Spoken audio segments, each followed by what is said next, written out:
oui, non, avec toi, mais deux, oui, son ami va, radio, canal FM dit, et les deux, oui, ni, oui, ni, non, oui, on a, mais il doit s'asseoir pour leur raison. Yo. Ah, oui, mais toi, il y a des fonds, il y a. Ah, mais d'accord,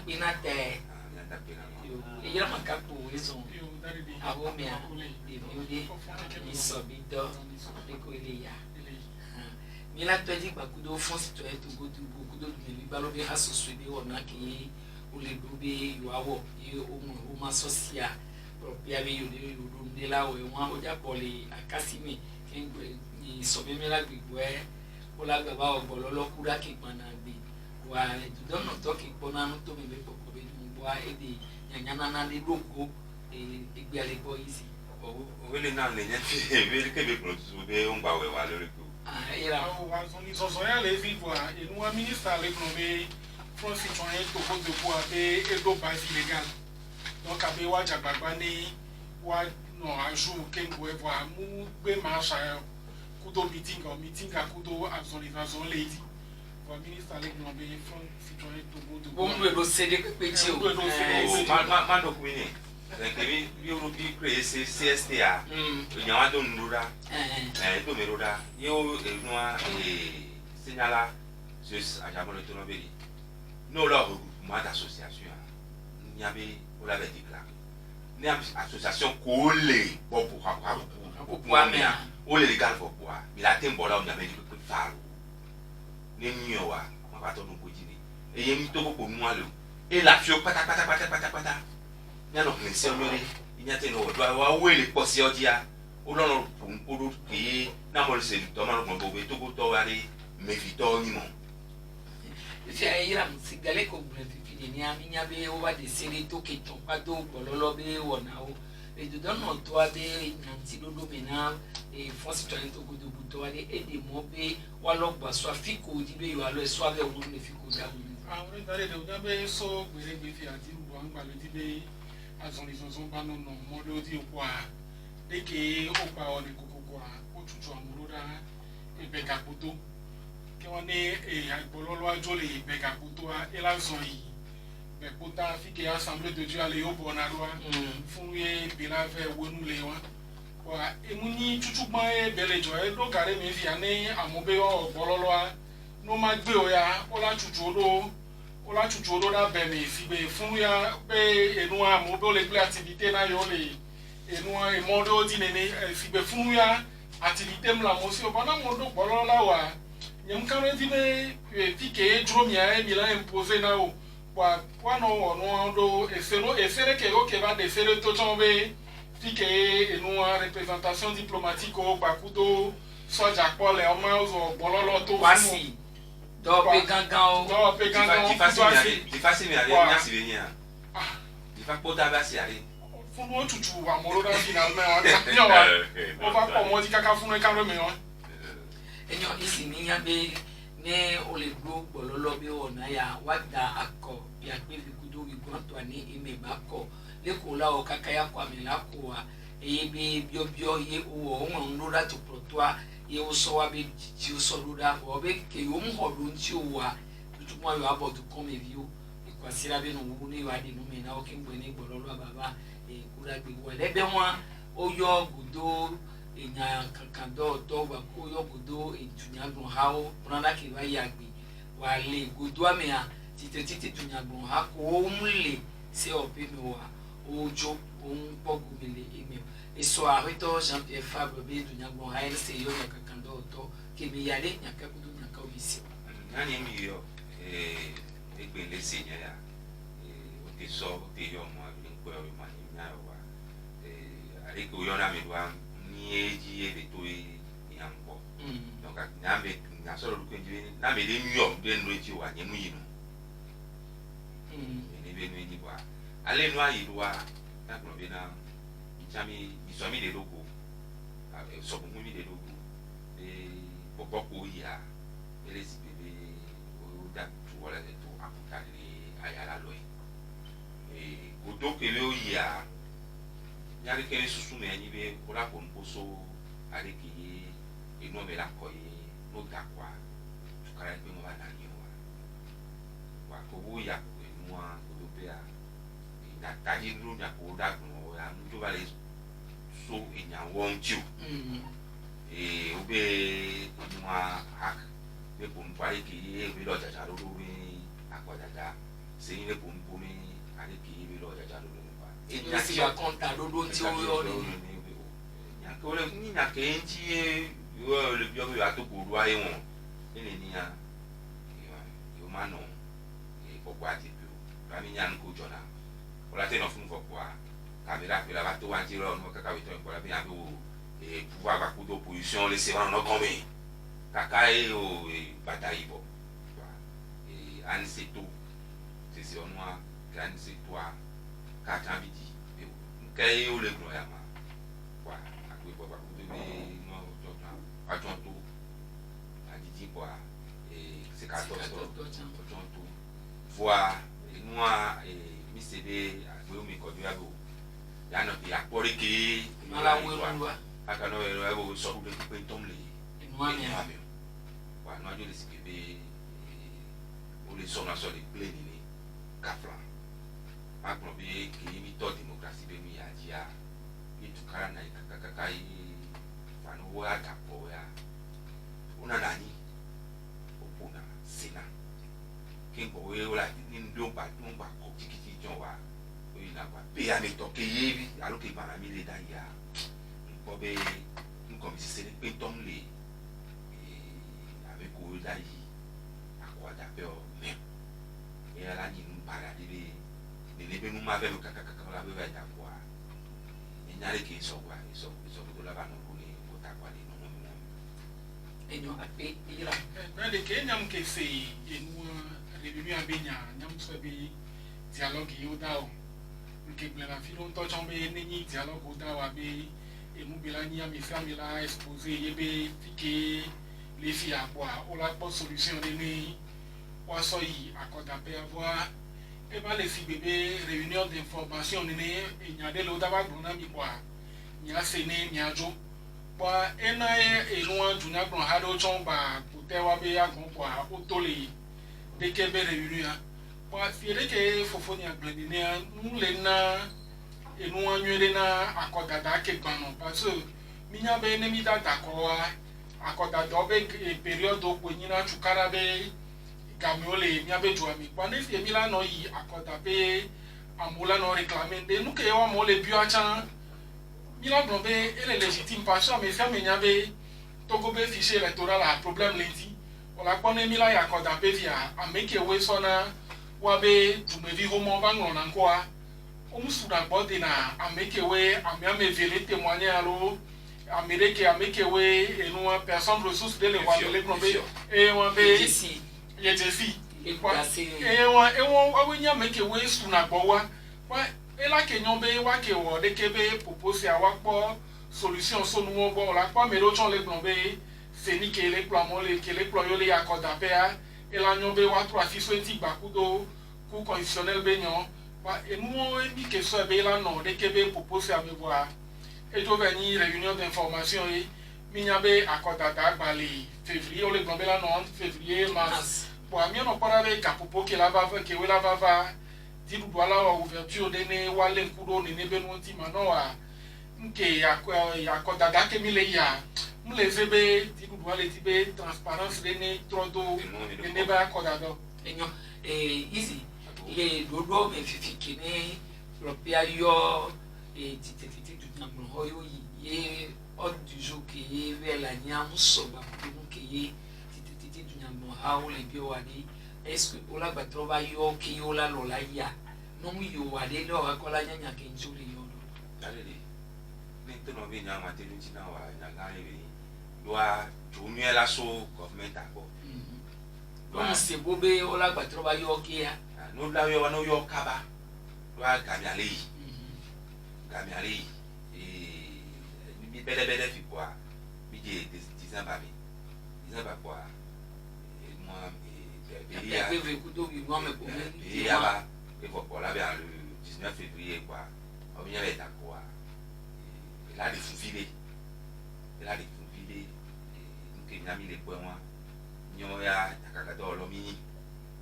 ni da do mi roda pepe be miano na be to me fa wa una be na ni atupa me fa yi afunti no ne mi efifi ale o fa lo di be o la na ni kala si wa no ko mi e na le mo be mi o cha la fi ke mi le po be kita kita na bi ro na ko to ejina amo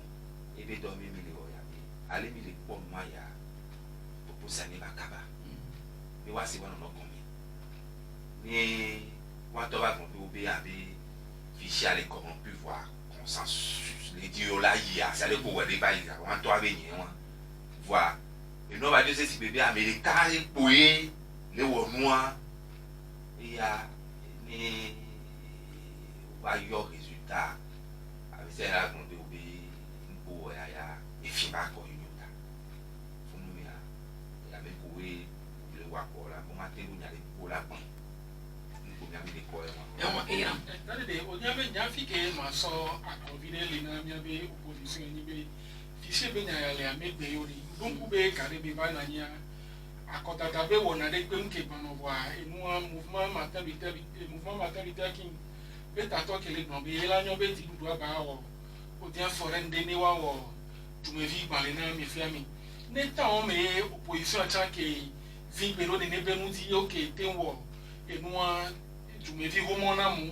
ye ode enu afishe benya ya to ho nyi akwekwana kemgbe vale de ke benya to a mkwabe ela ketem nya wo kaba so we mile bana kemgbe we maso ko wa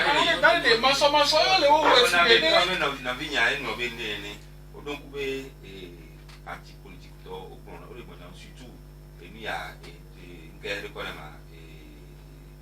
parti de togolais. Il y a des fichiers Benyato sur 2010. Oh, nous sommes 2010. Même après le premier nommé, waouh, et mis à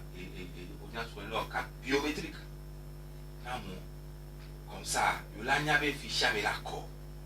Ou bien, on les bloqué pour les législatives et Kamebado. Au bac bloqué, il y a encore il y a un léo, il y a un pour là, on a encore des opposition. Opposition na me wa de kale gbon na me bugbagba yo ko gbe ji ho yo ble be do mu si wa e je ya ne be nyare mle gbon si be 2017 a ke no to mouvement di kan me de ke enu mouvement populaire a kele do no ke so fichier be nyawa dare a si be ne be circonstance wa me o de fichier be nyato le an para be ela nya o be o la bonu kaka mi la ma no do enu election be veille o la ba no de nyawo to mu ni be mule o matin ouais élection be veille o la temu ouais voir que minya be didudu ke mile o nu akwa mudona bonne foi ne yo bionde la we wa parce que le sibe didudu antom le dit transparence ya dare o kwa ne fi mi acha mile le fi mile accompagner o le wa be nu wa menene e mano nya wo chuchuchu ne o sonya no sonya re mana la ko be ne fi be nya be opposition sonde mana ye didudu achu afo me o so wo de o le ami ami vere ola tafi nuke yo le blanc agbapa nkobu ola po be ne fi be mi so togo be politique meto ne ole nkuro tunya blanc honti agaire ola no ma ke be PNP de kai so ga ke me wa yo to wa be mouvement dia nuke yo le bua ye ti po le ro o mu so de pepe o mu de pele mo de ke be le na wa ko be le fo no so tunya blanc ha be wa egbe a ola de ato eso abu yo la de to eke yo de to chuchuma ola tafi ola gba sobu nesi bebe enu le ne ele fi ameke we mi pankola no po mi febe mi le feri le nke we mi le bia maro mu ke we mi le bia mi le fefere na mi ro mi nyanke we mi le bia tojon kwa ela nyo be enu ami abe opposition acha ne o le nyade a no jagbagba ni wa pota ne ke ngbo e wa gba ti budi ke yam ke mate ma plan peut-être amelo le to mi ro manon ku nya ji o mo be so ko le mo be amélioration du cadre électoral nyawa de ka enya subole mi fichier be nya chale mi donc c'est ni be nya be aye pe we bloquer ka o la no c'est amélioration du cadre électoral nous ko la todo akwo kekekeke won yo aduero fún wa enyawa ya mi wa me pe ma te gbo be na opposition ton le monde les prin so ka gbere e fifi ayi si àwọn tó san pe fa be ni me di du won ke yo do bu ni so a yo do ji ma de títí de o ko yo so do da no so do da to awe wa ko ni be mo gbo wa o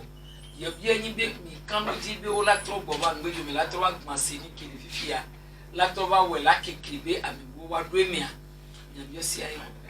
nya wan champion sele nya ba gba ke bi de post de Soraya bi le gbe na est-ce que l'opposition peut arrêter la machine à fraude il est bien bien c'est et katafiti bi akoko de dayade pẹpẹ mele opposition si keye la somone ma enyawa ya enyakare be yin ma tin kon be ma te lo nti o yo mura be ko be asoya e la so ade ke wan to o le dia fado ade ke wa chona te o kaka o be no pẹpẹ le dia pẹpẹ po le be kina afi ke na pata le ife yera mu ni gbo wa le o kan lo ti be jirudu alagba to wa na yin fifi je ko alagba wa to asire se ni anti o le gbo ku constitutionnel chapter nya won wa de de enyare fofo je so pa na wa be ni enu pepe le dia enu pepe po de be gena eso enu wa pour que opposition so yi enu wa pouvoir abe nkube e gbo be la so nyangro na be ne si bebe ni mi so togo be contest ke bebe le ya nyankara be enu wa pepe mere gbali opposition si tutu amobro na be enu wa du point si enfeli ele si bebe togo tonton ponya situation ke me ole alo situation ke me yo le a mpo le defuno tutu ne si ebe situation le defuna wa dale de muni amele la gbadun na mi be bitomi azon alo bitone mi awore ke ore wala kwara be ejukewe me enu anu a ke révolution alo amosi tero junawe ti dudu kele anti le a ye be marché a wala ko muni amele pe non kona ni ne be nu ade ke o ne mi so par exemple nu a Burkina be ka ke me ola so wo de apeto blenjoa ma mere pe o du me vi obe no tori e nu de benyi be no be nu benyi be no spontané jour moi bon glona jam glona be ne ka ke me e pa jo le gine tani so e pa jo le gine glona be ne a un pojo o ya un pojo gine to cha amele nkoni opposition me vere le nkona gine to ona ko yin glona be ne ka ke me togo tonto ba pora be situation ke me yo le a e wu yo wa la kwa so Soudan muni Soudan et Tunisie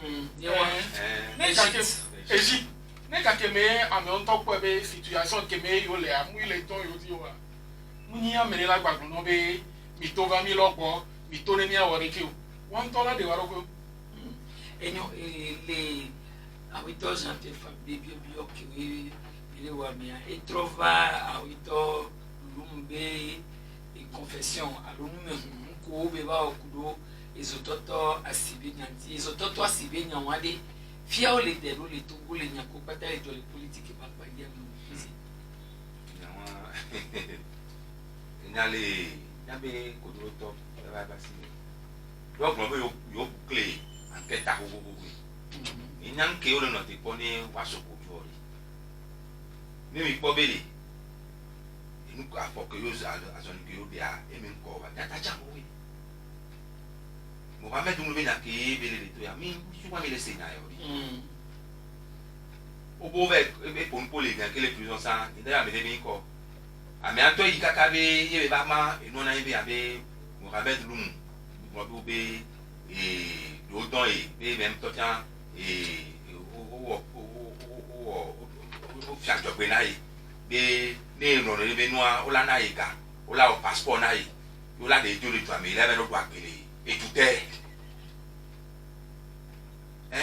inyawo eye gamekeye otado koduna agbeyome a lungblon be o ga agbeyome won ni pepe o bo poson won ni pepe o de fun mo kokko gidi be taro kara le won be pa kon pope wa e nyaye de pepe ntom le e de ko do ayi ifia ogun la be nous le enquête o la enquête à charge et à décharge. Gameko nous gameke globé mon ramener le globé avait et opposant au torse assis à une poto opposant to le yo be yo amobe ko petit poto amole yo le laisser ma globé ambe témoin à charge a me moi be ga yo globé be yo amobe ko to amole ni de ba mi ake ba le globé obe funa o na e do ye da no be nya yi kun ni be nya be ko la honya wa la honya de ko la honya wala ko dise do am am nti de pore ye no e ko be no be ke ye no le puisque nya mi trop transcrire no ko be ko ba ka ro ma me mo ma ni so ke ba ya mi do e sonti no wa no ko be ame wa wa jeni anu ya le ko nti nya mi transcrire no ke ye et moi je suis pour les pieds avec vous dès qu'on long pour les lever nos mains mon Seigneur nous sommes tous nos tatina wa on m'a dit qu'on allait pour lui ben que tu as été voyé là il va que quand il voit ouais ben voyez n'a ben ma ou délé que ye be éclat les ballons maintenant il va dire là tonyao les blonyao les coups il y a be tonyao qui voit pour nous et nyao qui va ni na de ni ya o to san fia le bi o be ameku pata o le do ga pa me do ne bi no anti awa o do wa tro do ne ba me o go me ti wa tira no ko gbele ne ba me on ti do wa gbe to kule me wa tro wan ket allez et moi to bi ko de mo ya ila ko mi do pasi da bi ba le ko bo wa mi se ma to bo da le kemgbe ba le ndo ba de ko so kaka ga mi ka do fi fiare ame ko sonya so pe afi fi ola no to ya menye ame sonya don tinye gaje lo tinye be nu an kede ya to se ka pa premier jour ke ko ma cité ye ma yo to lo be a mi senya ene mo e di fi be enyamu yeye be le ba be yo se po nka o so ga me o cité o nyare pepe mi agbo be sa e kan wa me a mi agbo be WhatsApp ti o la be o be montage alomi ya ke et yaya et va y amener bon bien les wo il est nouveau compté vous tout les ni nyanle ni ba mo dumi ya kaka nula kezereka o nuyo et tout tanto amoyo ya be obe ni ya le kere a me ya yele ke so nya lo nya che to le bon ya bulo nous attendons bien wa comme que ko le ka me bien justice a de ke de la auto ba mi la po est-ce que justice notamment tient cité do ne ne nya yeye wa avec le juge on toka kayo et nous en boyoti et procureur be wo signé dit il est so ko ne be nya yo mo be justice la kwate no fifi avec ko we die e nya le ko wa we la cité yo la tapa do ka tingo pango kwa kekekeke be a ne lo egbegbe amelo totan e nya wantia o ti dute amesibe Alessandre et Amoré Néné. Où est-ce que tu es? Que le gouvernement quoi bien cédé et l'aéroport d'avion que où est quoi pour petit au de Yimbo. À mon peu qu'on a que nous on peut voir kaka quoi si la vie a n'a pas beau a ya pour nous mais où on a que si tu vous yo la yo et moi et comité des droits de l'homme qui l'ONU Genève nous là où nous quelque part et voilà on va avec ira a jape ko mo ere afito zo benya ya enyinde ke de funanya subo parce ndumpu ka ke me otozo afia wa ogno na mile enu eju ya bebe amubu zile pe kamalo to bebe di clavado asi wa me o sotozo afia kudo klezi kudo klezi yo ko sanso ye o sotozo afia ndumpu be ba do ta mo me to chan ne oyi station be avec des clévis yo le ko ya la bo ma se na oro obe avec des sens lo ko mo la ma se na obe engin wa e o la trova ke mbo e o la sanu no ku pe se pupu an ke o do na nyonu wa ye o va le de ya ton ke ki o mi ya mi abe e muni opposant we don yo ku do révélation bo ke bele wa di du do abe communiquer le pemto ameke we si e o ameke we ti o so nya ro gan wa me na wacha omleke no fi bebe enya vonene o ede fun parce enya wa o ma dem bonudo ne ne be nya nu ne ne ore dare o afi won ko tozo a eye po na nyon do fight kaka ba do igbe amoku le nya wa me o enu ara etiani akanu ara ele fi be e aku balo ke mu won ne pe o wa enya wa me ameke we to jo so le so nya ro communiquer balo po e mi la de to po nya wa voa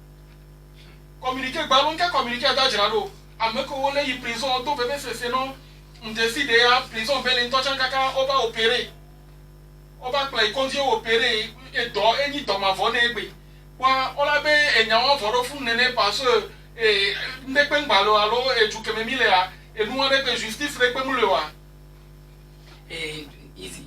minya be dia ni be dialogue la na yele to gwa to ai don e be ntime oroda e wa gba kudo titi tunya no ona na nyopo na mpo enyale popua oso ina to to agbo fombo na rojo nke wo akoya titi duma go o ma bi okudo tizizi be dupo to anto yo jire ba doko kudo ni wa pompume ne nyakeli ya wa we kasutalo o mo ko mani o ma te ko be ndele ya o ma te zin avec les moi azibe ila onu ni to do junia ona be wa dogo ola bi okudo tizizi be wa dogo kudo o te ta pare pe emi ya e ma dogo kudo pa ngba don me roda ke o de ke mi no don mo roda anya ko wa gbon wa do ku be emi ya mo so nya ya dogo inu o ma kakaka ba mo fa gbe yo ne juro ame aye be o ma tele sin ta lo ma mo se nyo ko juro to a eto vuvu ne nyagno ha o be porto mo se nyo to cha to vu ya alo pepe nde mo be alozin bolaji be ne e mo na me le pro to kwa ma dogo kudo be opposant wa na ye wa ko ne juro nyo be na be ni la dani amekele kake ye la te woni be mi saisi bolaji la wa et chef de file de l'opposition egbe avec un chef de file de l'opposition a misa medisi et un jikri sur les bio hein donc avec boto o la te tapata paka la ko ko la te woni juro du bola e be la ho ne juro wa e se ko zin dio wa ne to be oni du bola alo oni akwito ye fi o wa ni plus le pour nous c'est nous bien no ba ko ba fa no di ba ko ba fa de ko wo o la yo le fio nkebe nda du de ko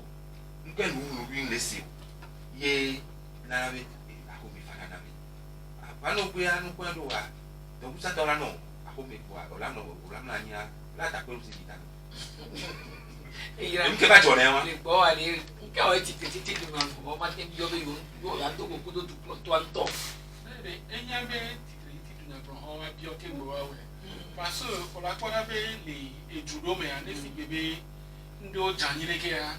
tu planto e va ina e moi tele di la de nu ere ke moi le borwa on la poso e no 2017 be mouvement ke we na ni fe un le lomenine tu plan pour de person ti le e no mi be chan national di bori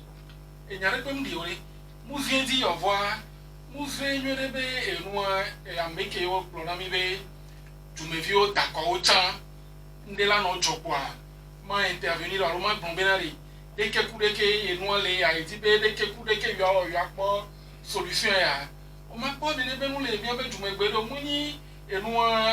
akoda da ye la gba na to chan ke ngbo e o la be o la ko mi abe ele fi ebe mi abe e no jupo nu lo mi so na de pele me na mi o e no akoda da be ga me le su ya po e no popo revendication popo ke opposition le oda tamnyo wa ameke we o dona roda dialogue cha tamnyo o chombe ona rapport yele yo amede munyo wa ne fi bebe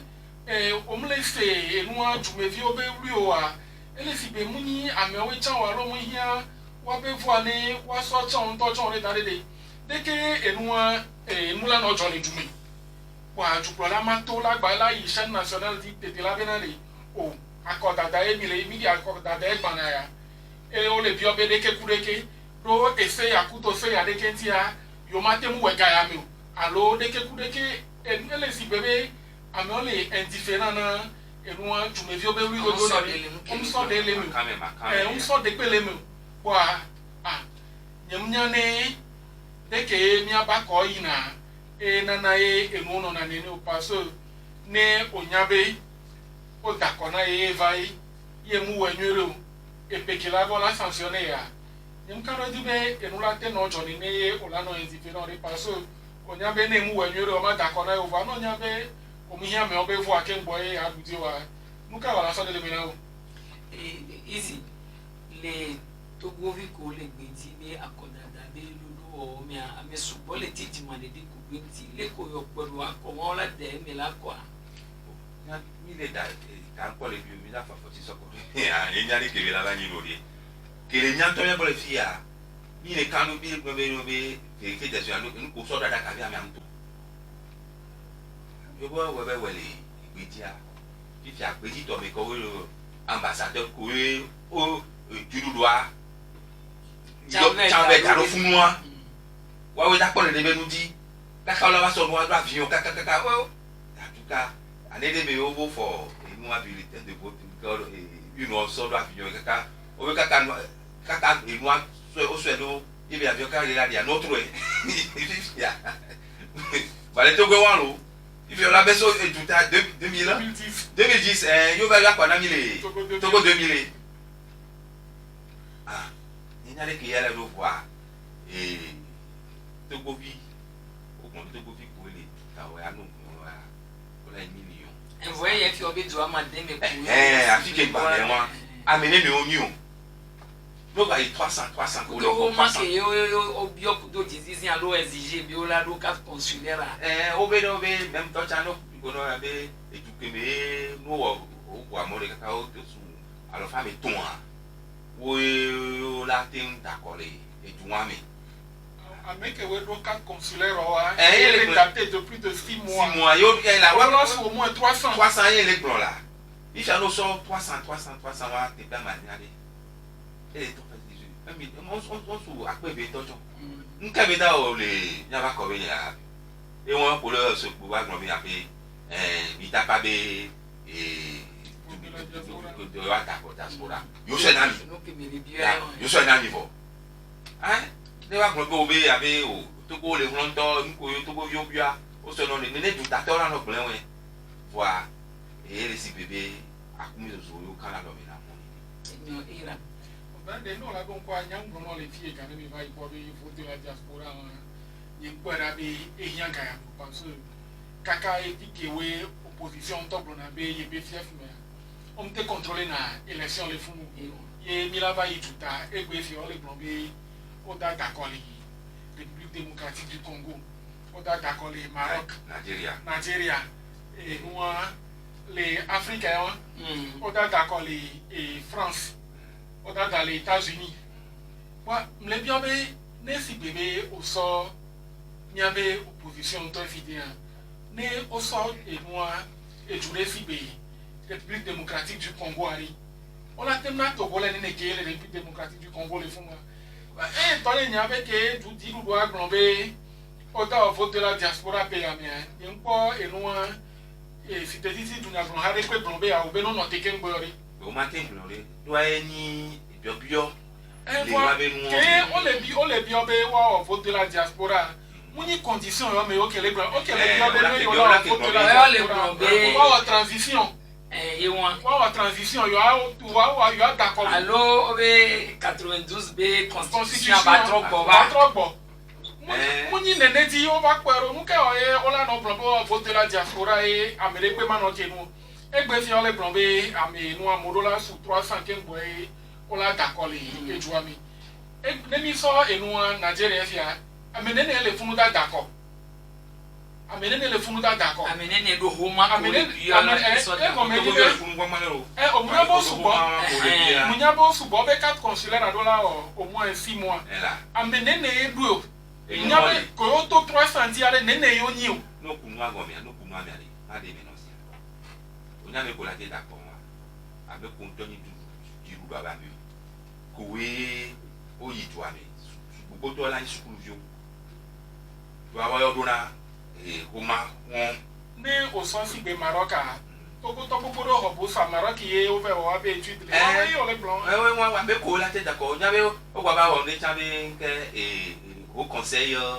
et on laisse bon les gars wa me won we wa lo pa me o kekeke mi ale ame won wa jiru ba me onye le wa ka o nya jiru ba to bi je siwe dare de ne mi so e no Maroc be bo de noari to go to ke we Maroc so wa school employee busi yo we ame fa me nyare ke yo attribuer na buso le nya be joa mi dare de et puis on est pour sport et moi mi ma OK oh dare amo le sako ko nfa na de viola kwa ni an podo niveau on e ba ho bus do pore engbe je ne bus akwera ho n'y a pas fait qu'on les nous comme il m'a pas confirmé en termes de difficulté on les pas même comme ça. N'a vini tout un petit va une point attention. Pour national va pas et puis elle a non et fier que au doué à une carodie de la bataille de Fikaka et au moment où voter la diaspora on voit au moins avait expérience non tout bon toi n'aimia pour avec Kabila parce que au sort et tout le monde fibe et moi Allemagne Belgique tout autant sous bol font tanto tout autant sous bol tout me tient voir on a pas effet que au sort derrière avec que wedo ka considérer on sous 300 na que moi les au conseil de moi Belgique toi beaucoup toi cité Bruntier on pas gommer donc on a d'accord et tu vois dès que au soir dès que Bila il doit tamio et la bana yo la batrova so et tu vois wa mo sous l'Afrique avec tout mais ça vous devez je sais ni beri mo sous bois dans les je sais ni beri king bo la pour de la diaspora et qui a la au conseil à king bo ya on la ouais ro de que o government ya le ni la somme de son ali et bon na no que la ko be et que a don edima avec au conseil on va aller ambassade de bien mouni ami on a to go vine ne to ile kaplan avec les conseils et nous doit dit les douta ibi o ni ambassadeur la on a o tele be yo ndesi la filo on dit au moment où on va pour abiri ami abe ko ma buna e la o ma buna e la aéroport là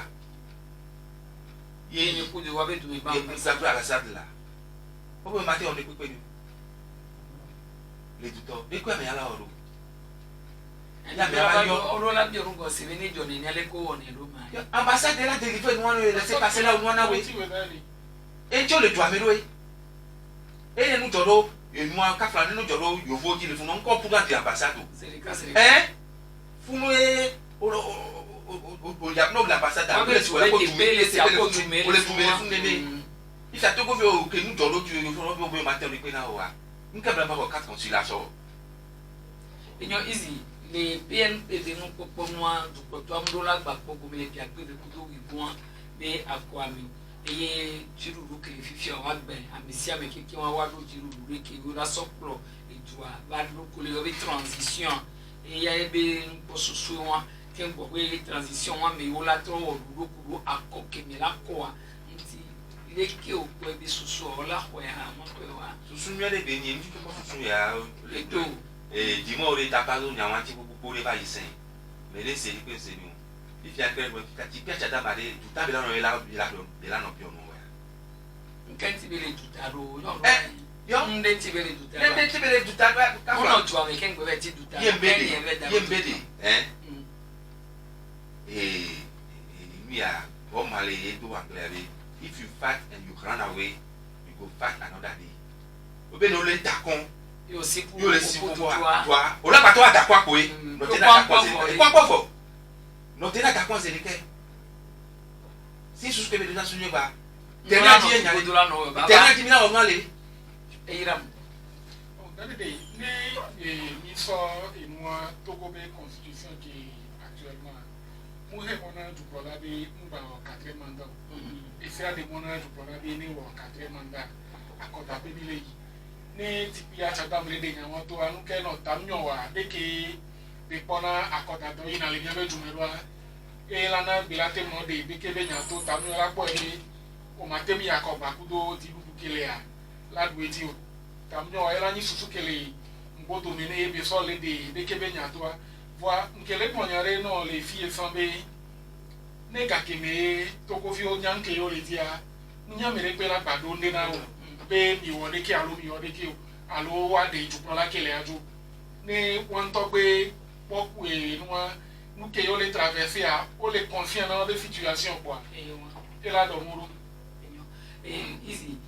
mo popo de le o ya si o be o la gba na ni lo tu le plan de kanti o la po mo kaka no ke titi du nya bon o le biwa o la te mu gasilo di kapu velo di bola ida quoi ina pe bio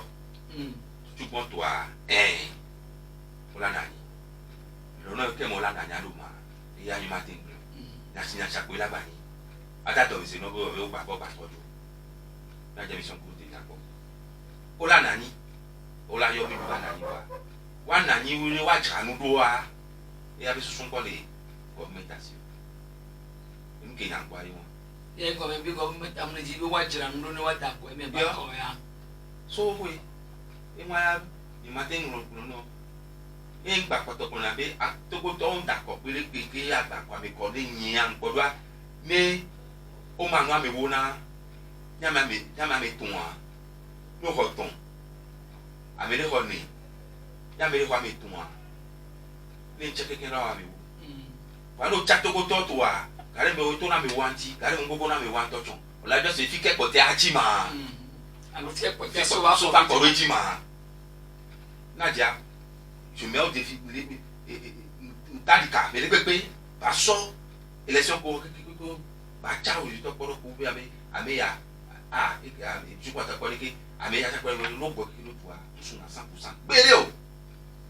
e so mo na be e wa le dia suna nya ba go be ko ko yo na mi ko me nko e iram tite dunya go hola no la te va pour tout do propria kaka ola da silu susu de kareti ya bi ola bi po consensus ça ola tem na ni wa de susu wa po consensus e wa ne o son ku po ya be ju ame ne wa appliquer consensus ke yo po e ni na problème no wa mo na mle mo be o la po tu po tanto akoya na nyi kudo yi wa do ko mo ti you should know them blow ne tu po to be yinda ho wa in kareti be enu wa le li o da ori on da te ni to le be parler be no va ne yo akoyori wa po consensus ya nko nyi nyale ko wa appliquer application e nyi na nyale so do e wa nyi na nyale nya be tu verifie o la po be enu wa ni so ba ya 20e dialogue ye mi we ne de enu wa dialogue won ke we mi le wo so gbere gbe ya o kele appliquer wa mi na do 20e man tojo kaka egbe nya baba na nyi nya no gbon be mi le akoda pebe wa gba hun dialogue no gba hun bo fi la 20e man lo e wa gba hun bo fi ne wa po consensus an ke be da no mukabela no ne fi ebe ameke wele a omdo bonfu a ne wa met no an application wa e gba hia nyambro na be opposition to kwela butami onya be enwa yole yakoda be wa so fi bebe akokeme yole ya yemi ndako de ke yola we do ne yo cha yo atem sécuriser mo yo a sécuriser yo be résultat alors yo we do na ko be susu yola no bu no anesi ebe obe wa po consensus kuto di bubu kele kaka wa va mettre consensus en application pour be là non et nous un peu difficile la réalité que ma so pe la so de tu be di bubu aton do tu nwe la te tra no wa et c'est dia o ba tu me fi yo ta pa kaka o be feuille de route ma ko mo be no wa trois propositions na go o ya o bo wele o ma di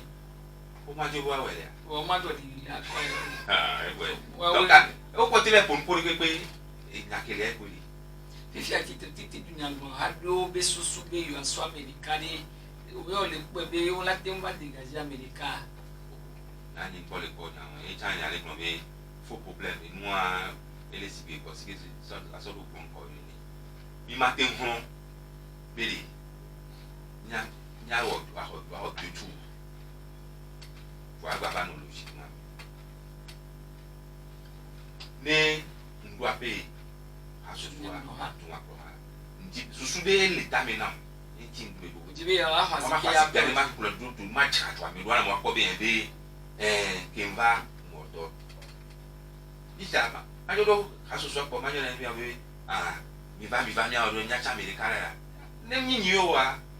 amebuma yo do asusu be ncha so be les soins les nya keke no tua muhia va nyama gba do ape ka sosori wa ke be ne mini ya no ajole nyati ne me male gonu be da so san awedi kado de ne jofu ane nyama akpaja ne nyano ya dadede awana na kwato le nya odoku kan mi we ba ko te ba nya wa jike a awo ni wo pe ko kanyita uni ka o we ma yipo nyam ko be ne si bebe eju démocratique de be mi kele élection yi na do mu de ke bele blanc il a terminé, il a eu l'élection à quoi? Il a mis le tour dans le deuxième tour américain, il a accompagné. Voilà, les Togo situation, mais on a connu s'il y avait mis sur 98, Kakavado et Bémé. Élection qui avait été mis pour voir un peu pour moins de 52% pour lui. Et nous, il y a des. Ouais, bon accord. Et nous, que candidat unique, il y a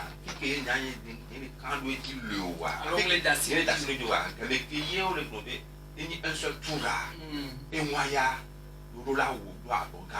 tout et tout parce que moi, je ne peux pas me balayer. Il y a un cas de tour à au matin, un peu. Kawa, et Chaé, yo, Awana, toi, Chano, les Sénéca. Toi, Gabekeye, oh, deux tours là. Yé, quand j'ai écrit son livre. Et les sessions noires, et yé, Boakwadi. Yé, et puis il y a Seni, yo, non, il va tout aider à. Il va te dire, ah, Amiga, et moi, bon magnolo. Et nous avons veillé à Amia et Konema. C'est une même. Veillé à Megango. Et ah, moi, général, vous allez passer au second tour. Deuxième tour. Donnez-moi ma victoire. Pour être bien, on va casser aussi. Bon, d'aller, tout quand les médecins y a là, il me Et voilà, il y a pour démission, nana de quoi, tu vas démissionner, quoi, toi, et moi, juge les CDA au Bénin. Ah, on a eu un résultat de quoi, qu'elle a eu. Pas que ça ne peut pas. Bon, Tati Nyawa, avec un Robéni, un banane, pour le qui vient dans ton business, tu me vieux. On est pas un seul résultat, mais dans l'homme, il va proclamer, on n'a la proclamer. Il y a là ce résultat à l'homme. Et si tu ne veux pas compiler le résultat, c'est ni compiler le résultat, ni bon la sorte résultat va dans l'homme. C'est ni y est là, tiens, résultat là, il y a des catégories là, il y a des catégories là, Sénat, c'est l'IVNI, Commission électorale nationale. Donc, il est président indépendant et l'autonome. Et donc, on a signé libéré. Et bien, cahier de charge, et là, compiler les résultats. Au matin, on a une présidence. Oui, il y a des cas où nous avons les résultats, soit fiafi, on va bien compiler. C'est lié au mien. Que moi, il y a un résultat de quoi il y a des joueurs de Nyanké là, on a tout quoi, on regarde. Et ni Maria Meloveniko, ni Maria Meloveniko, tiens, ni bébé vieux. Avant compiler nos caca pour nous, et nous en bas les dons, tout pour la dio. Est-ce que tu as les fous noirs? Yo, n'est président là. Ya, il y a président de Benya va bukaka pour aller au Baroque. Bah non, on campe alors va bukaka, ouais, soit quoi, ah ouais, soit quoi, garder l'eau, et puis à yo fou noir, yo puto. Kakabelia. Et nous en candidature, nous qui sommes les bois, dès qu'on a thème non joué, on a thème sécurisé avec les résultats, alors on a quoi opposition, bah mon qu'on a thème non bureau de vote, mais puisque nous à mon plan second. Maintenant il y a des cas et gamin on a aussi yo t'es supervisé dans nos batailles qui vont on a les campagnes maintenant on a dès que on a joué on a quoi bureau de vote mais que moi be représentant de la nani toto moi ni représentant de que on les nommer à même les filles quoi voilà ils sont affiliés représentant toto qui est là dans bureau de vote année quand me soit signé PVA nous là non représentant ton boy on va so sanduo wa on va so sanduo alors là boda nous va non quoi on soit 2000 non quoi on signé ndeke que yo quoi on la to ya quoi bo ta to non non et ni nous que le verre nyam le blombe ne si bébé au témoin candidature unique et la tempéro anti sous quoi et yo nyam ba to po nyam no ne ko pas ici les tomber na candidature oui au sous quoi pas me que sous quoi non quoi doit non ni candidat au d'autre quoi la soit mais solo da bureau de vote délégué on donne à voir avec Euro. Ah oui, elle a repéré. Elle a repéré. Voilà, on va les soins américains. Donc, américains, que là, que vous avez vu, les soins là, mais ye gbele tunami ya on le gbon fifi be ye gbele tu a ye le gbon fi ke ye eto anto le won ni wa cha America yo fa egbele no tu no be ne yo yare na fi ke ye amele gbojo le ye o ya mi ya la tin àwọn fun afi ke ye ìgbà láti dán wá jílẹ̀ ayé wọn. Ìwọ̀n ìgbèrò lánàá tù yá. Ìgbèrò lánàá tù. Eya ní tútù gbọ́dọ̀ kó láwa. Ní bí wàá gbọ́n bẹ́ẹ̀ pé gbàdó gbèjú yá sọ Amẹ́ríkà. Ló sọ Amẹ́ríkà wọn lọ ká Amẹ́ríkà pẹ̀lú ọ̀nà fún. Inú fẹ́ ka Amẹ́ríkà wọn jọ pa. Ó bùrẹ̀ wá kékeré wọn. Torotọ fífi àwẹnu àwẹtọ mi dàgbé náà mi bí mi nà kúndó mi lè égbè bí mi wẹ̀ ní nyúwa mi èyí lè wú kwasílẹ̀ àjàntò àánú tẹ̀lẹ́sì àdédé masọ́nyà múlẹ̀ dénú mọ́nú. Iṣẹ́ tó mi ga kúndó kìkì so sọ́nà mọ̀dàgbẹ́ ọ̀pẹ́ àṣẹ̀rọ̀ dàkútà lánàá. Mila trosé on a ya le YouTube dit mila gba po le to www.canalfm.com dit mi to pe na we to is do saso akolo atu express de nya jojo bo ma be do di poto gan gba ko e yira ma akapo bye bye